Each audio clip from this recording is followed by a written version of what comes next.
A woman is sold piece by piece to a twisted cannibal, but her deadly revenge will leave you gasping for air. Betrayed and tortured, she's fighting for survival, ready to turn the tables in a shocking, heart-stopping twist you won't see coming. Today, I'll be recapping the 2022 horror thriller film Fresh, so keep your eyes wide open and stay safe. Drop a comment with your next movie request, hit that like button, and don't forget to subscribe for more recaps. Noah, a woman from Portland, is fed up with the endless parade of rude guys she meets on dating apps. She's just about ready to give up on love when she meets Steve in the supermarket. He seems different, charming, confident, and they quickly hit it off. But there's a twist in the air as their first date leads to an unexpected connection. It's like a breath of fresh air for Noah. They keep seeing each other, and before long, Steve invites her on a weekend getaway. Noah, swept up in the moment, ignores her best friend Molly's warnings and says yes. She arrives at Steve's stunning luxury home the night before their trip. Everything seems perfect until she's handed a drink. But what Noah doesn't know is that this weekend getaway is nothing like she imagined. Steve slips something into her cocktail, and just like that, she's out cold. The scene fades to black. The horror has only just begun. Noah slowly awakens, her mind groggy, and then the horrifying truth hits her. She's chained to the cold, hard floor. Panic rises in her chest as Steve enters, his calm demeanor a stark contrast to the terror she feels. From charming to chilling, he casually explains that he's a butcher, but not the kind you'd expect. He harvests human meat, selling it to wealthy cannibals who crave the finest cuts. From there, things only get worse as he informs Noah that he plans to keep her alive, slicing pieces from her body over time to keep her meat fresh. But Noah isn't alone. In the next cell, she meets Penny, a woman who's been trapped far longer than she has. Penny's words are haunting, describing how she's been repeatedly harvested and how another woman, Melissa, completely lost her mind in this nightmare. So, Noah knows she has to escape. When Steve gives her a chance to shower, Noah seizes it. She tries to make a run for it, but her attempt costs her dearly. As punishment, Steve carves a piece from her buttocks. Pain radiates through Noah's body, but it fuels a growing determination. She won't let this nightmare break her. Meanwhile, Noah's best friend Molly can't shake the feeling that something's wrong. She starts to investigate, enlisting the help of Paul, a bartender who served Noah and Steve on their first date. From a concerned friend to a determined investigator, Molly digs deeper, and her search leads her to a shocking discovery.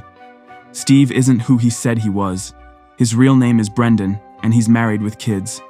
From there, things take a darker turn as Molly visits Brendan's wife, Anne, to expose the affair. But when Brendan shows up and denies knowing anything about Noah, the tension rises. Molly isn't backing down, so as she's leaving, she calls Noah's phone, and it starts ringing in Brendan's pocket. Anne, now fully aware that her husband's lies have been uncovered, reacts violently. She knocks Molly out cold, leaving her unconscious on the floor. And then, in a shocking moment, it's revealed that Anne wears a prosthetic leg, an eerie detail that adds a strange twist to the dark secrets hiding in this house. Noah learns a terrifying truth from Penny. She's the only prisoner who's been forced to have sex with Brendan.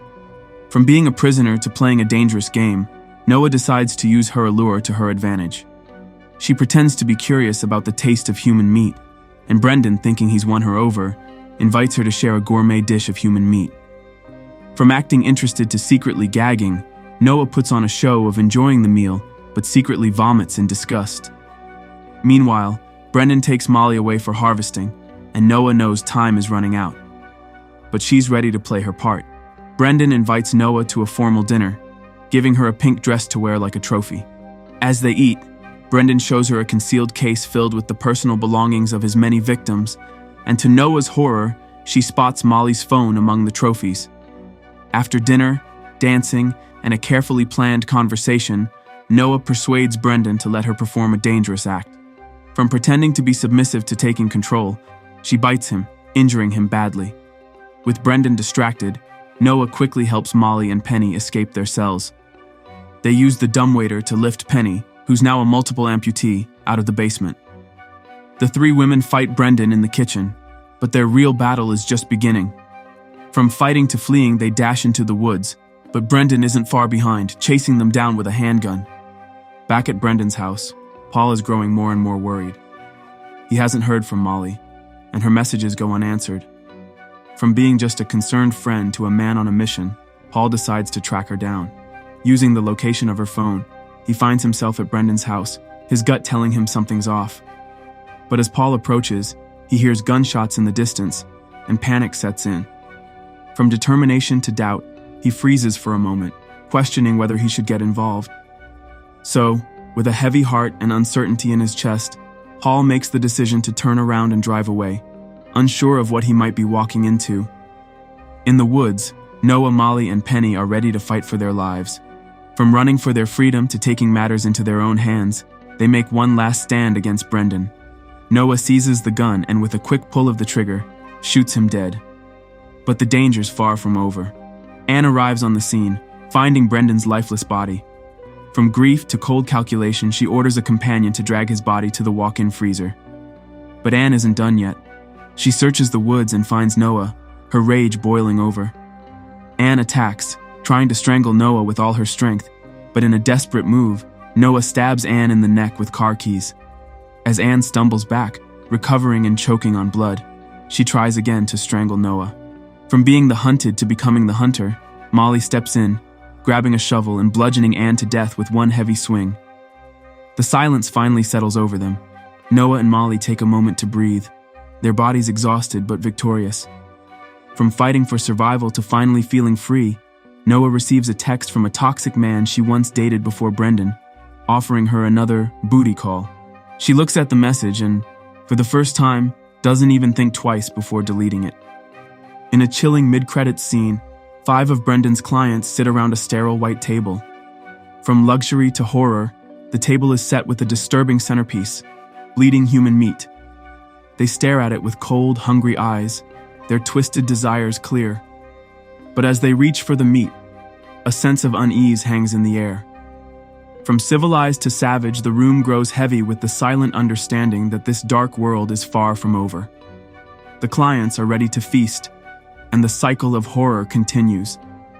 So, which awesome movie should we recap next? Drop your suggestions in the comments below and let's make it happen. Don't forget to smash that subscribe button so you never miss out on our movie recaps.